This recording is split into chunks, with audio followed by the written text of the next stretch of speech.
Hi guys, I'm Dorothy Tam. So this is my last video of BCM325 digital artifact. So my short video is about Cyborg in the future.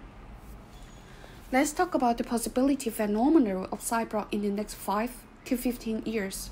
I believe that Cyborg will become more common in the future. It is not rare to find them in our daily life. It is not a creature that only happens in the scientific fiction or novel. It have already integrated in our daily life already.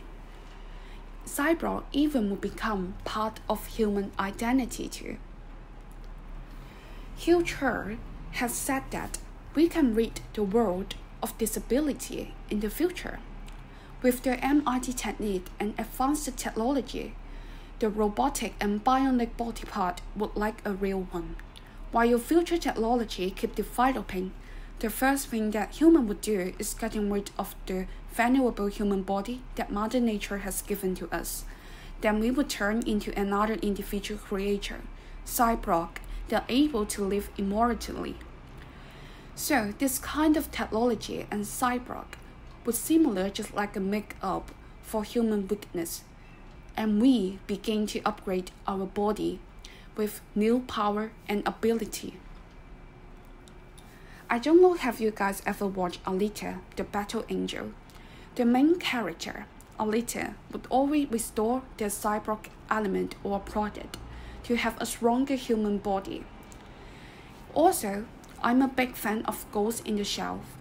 After I watch it, I start to imagine that is that possible that would have cyborg police or military in the future. So I start to do some research, and it turns out that they already have some country is moving toward cyborg super soldier. The US military envisions a future where warfighter have been enhanced by technological advancement, such as mechanical eyes that can see part of the electromagnetic spectrum beyond visible light, or neutral implement that allow soldiers to control drums and other system. Then let's talk about the ethical concern that cyborg will bring up in the future. Because it is a huge topic, so I separate it to two terms. Let's talk about the short terms. In the later 5 years, I believe that cyborg will bring a revolution to the medical industry. Nowadays, there are two kinds of cyberization. Restorative cyberization is the repair of broken or missing process to revert to a healthy or average level of function, just like bionetic plastic or the rential implant, helping the blind people to see things again. In the future, the doctor believed that they could do a deep brain stimulation to helping the elderly who are suffering Parkinson's disease or asthma disease to recover. Then let's talk about the enhanced cyberization. It is intended to exist normal process or even gain new function that were not ordinarily present, such as flying plastic. So I believe that humans will live longer in the future, and of course, the quality of life will be improved too.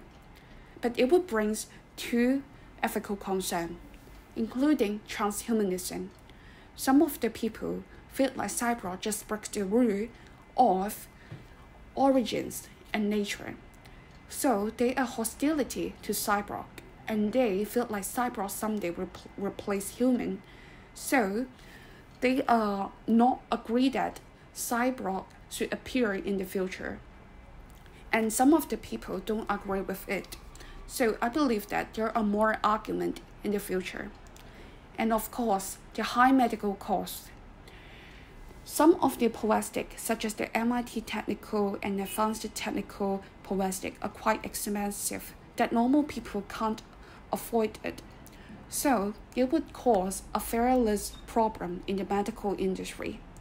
Is that only the rich people could afford the high quality plastic, but while poor people or ordinary people that only could afford the ordinary plastic. Then let's talk about the long term. In the later 10 to 15 years, there will be a new technical term, cybercrime. According to an essay, from the British Journal of Criminology, the scholar pointing out that there will be increased number of cybercrime in the future.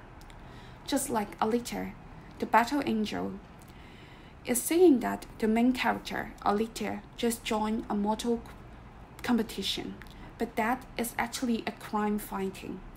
A lot of people or cyborg just sacrifice because of this competition, and this is immoral too. Then the Ghost in the Shell also pointing out that the dark side of black market exchange.